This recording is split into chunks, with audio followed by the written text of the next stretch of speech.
So, to go over that last addition, for the intro, solo, and outro, I'm not saying this is what Edge does, but it worked for me.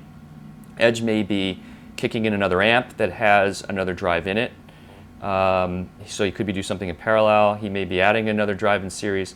I actually got this tip from a couple of other people on the boards that are more experienced than I am, Ito and others. I noticed some other people were putting 2 drives in series to bring up the gain. And so I worked with that a lot and found that this worked really well for me anyway. So I took the OD2 model that I've already gone through and I put it in series with a rat model, a rat distortion. And let me show you what that sounds like just standalone, okay, with no delay. It sounds a little funny, it's a little tighter. It sounds like this.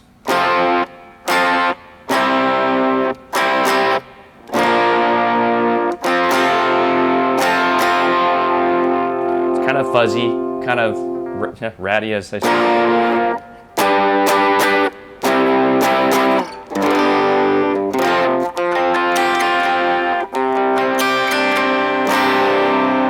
Okay, so that is the rat fuzz model, and what I then did, if you put that in series with the OD2, you get this. Really big tone. See? And now all of a sudden it starts to sound like the outro.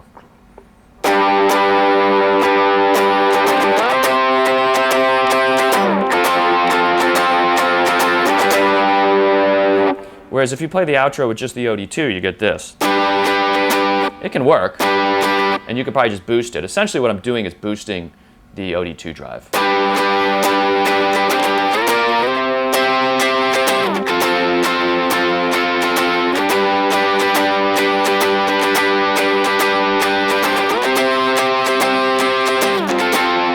That's just the OD2, but add it in with the rat.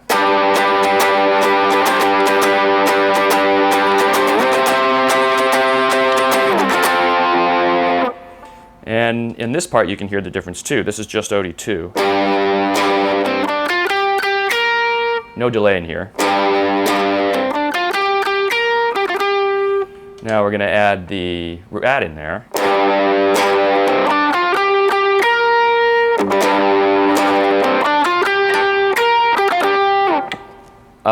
Just brings out the mids, brings up the gain, tightens up the tone.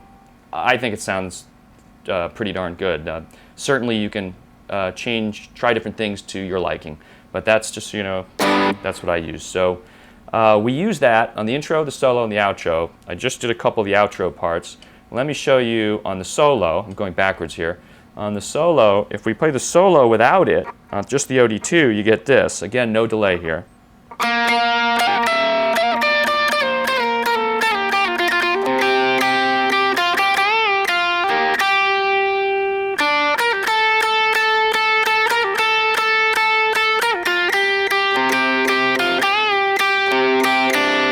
Okay, now if we add the rat in series, you get this.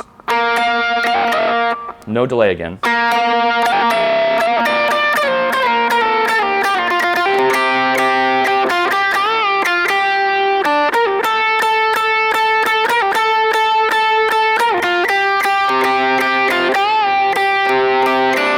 When you do those bends, you get a much more of a tight mid-wah tone. Wow. So I really like that. And again, whether it's what Edge does or not, I'm not sure, but it seems to work. Now, for the intro, same thing.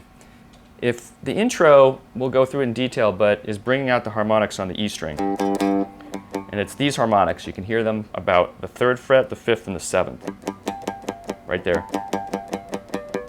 And the 5th. And the 7th. Okay? And a lot of people make a complaint that they can't get the harmonics to come out. I'm not playing it right, I'm just trying to do the harmonics. And it is, it's kind of tough. And it would be easier if I had an amp that was really loud, but I'm using the XFX amp modeling, so the gain's not that high up. Can't get it out. Now let's put the OD2. Notice it boosts the signal and the gain, and you'll get a little better. So this is just with the OD2, with this.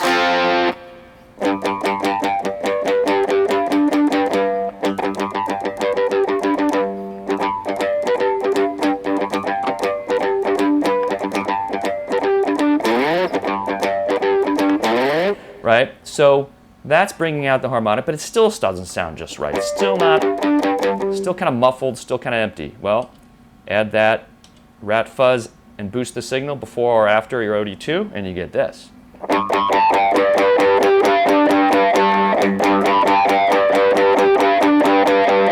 Huge difference.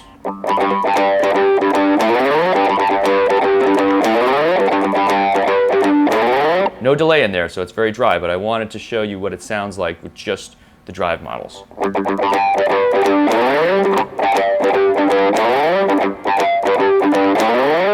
So, for Until the End of the World, my theory is, at least for those of us that are trying to do this in a simple manner as possible, 2 drive pedals in series bring up the gain for the intro, solo, and the outro.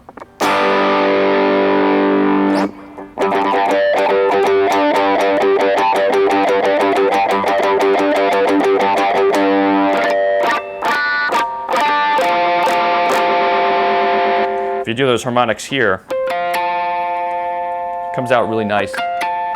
That's just with the OD2. Do the harmonics here with both of them. Now, for the harmonic part in the song, I only use the OD2. I don't kick in the rat fuzz. So there you go. That's an overview of all the sounds going from clean tone to delay with overdrive, OD2 model, to then adding in the rat fuzz for the intro, solo, and outro. So now let's move on to the intro. We'll go through how to play that in detail. Thanks for watching. Knock it off.